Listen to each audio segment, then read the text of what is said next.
নবীন দলের সদস্যের প্রতি আমার নির্দেশ রইল, আজ থেকে এখানে যারা উপস্থিত আছেন সবাই এই সেশনে 2টি করে গাছ লাগাবেন।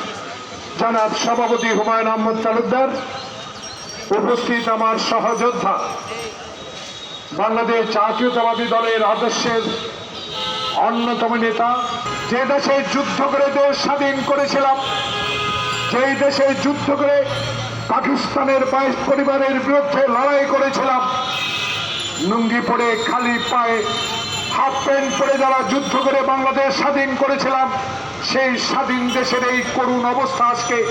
সেই স্বাধীন দেশের গণতন্ত্র কোথায়?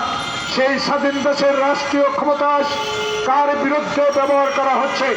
সেই স্বাধীন দেশে আজকে 22 পরিবারের পরে কয়েক লক্ষ পরিবার কেন তৈরি করা হয়েছে?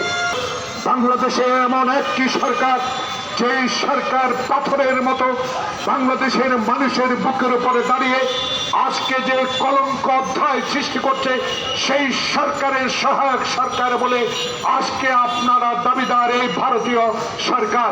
তাই এই ভারতীয় সরকার যদি সত্যি তার দেশে কোনো অংশকে প্রতিষ্ঠা করেন, ভালোবাসেন, ওয়াই নট, কেন বাংলাদেশে এই অগণতান্ত্রিক সরকারের বিরুদ্ধে আপনারা সহায়তা করে যাচ্ছেন? কেন বিদেশ সচিবে সেই দেশে একজন দলের প্রধানকে হাসপাতালে গিয়ে নির্বাচন অংশগ্রহণের জন্য জবরদস্তি করা হয়? কেন সেই ভারত বাংলাদেশে গণতান্ত্রিক নির্বাচনের বিরুদ্ধে কথা বলে? সেই কারণে আজকে এই ব্যানারে বলা আছে আমরা ভারতীয় পণ্য বর্জন করব। আমরা ভারতীয়দেরকে এদেশে অগ্রাসন থেকে বিরত রাখার জন্য যত কাজ দরকার, যত সংগঠন শক্তিশালী করার দরকার, সেইভাবে মানুষকে আজকের এই ভারতীয় পণ্য বর্জনের জন্য সহযোগিতার প্রয়োজন। সেই কারণে আজকে আমরা নেমে পড়েছি। আমরা চাই বাংলাদেশে এই ভারত যেন আজকে আমাদেরকে আগ্রাসন থেকে নিস্তার দেন। তাই এই সরকার আপনারা এই রাষ্ট্রীয় যন্ত্র ব্যবহার করে, রাষ্ট্রের কর্মচারীকে ব্যবহার করে, রাষ্ট্রের আইন শৃঙ্খলাকে ব্যবহার করে বাংলাদেশের বিএনপিকে চিরতরে শেষ করে দিবেন। বাংলাদেশের বিএনপি নিয়ে আজকে সরকারি দলের সাধারণ সম্পাদক এই সকল বক্তব্য দেন, এই সকল বক্তব্য আজকে গ্রহণযোগ্য নয়।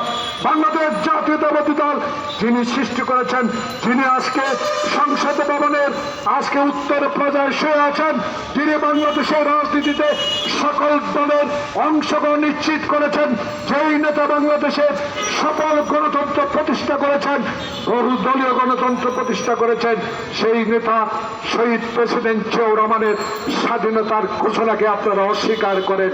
আমরা আজকে বলতে চাই, আপনারা যতই অস্বীকার করেন, বাংলাদেশের তখনকার 6 কোটি মানুষ যার গলার আওয়াজে বাংলাদেশের স্বাধীনতার যুদ্ধে অংশগ্রহণ করেছে, বাংলাদেশের এই মানুষ এখনকার প্রজন্ম ইতিহাস থেকে শিক্ষা নেবে, কোনোদিনও আপনাদের কথায় কান দেবে না।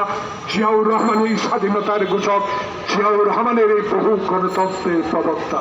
তাই আজকে আপনারা যতই তাল বাহানা করেন, যতই আজকে একটি প্রতিবেশী দেশের উপর আস্থা রেখে আমার দেশের মানুষের মানবাধিকার হরণ করবেন, গণতন্ত্র হত্যা করবেন, আইন শৃঙ্খলা বাহিনীকে ব্যবহার করে বিএনপিকে বিচ্ছিন্ন করবেন, এটা হতে দেওয়া যাবে না।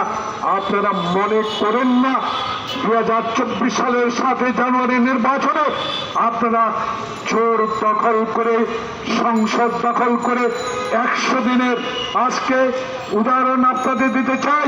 100 দিন পালন করেছেন, উদযাপন করেছেন। এই 100 দিন উদযাপন হলো বাংলাদেশের মানুষের পকেটের টাকা চুরি করে বিদেশে পাচার করার 100 দিন উদযাপন।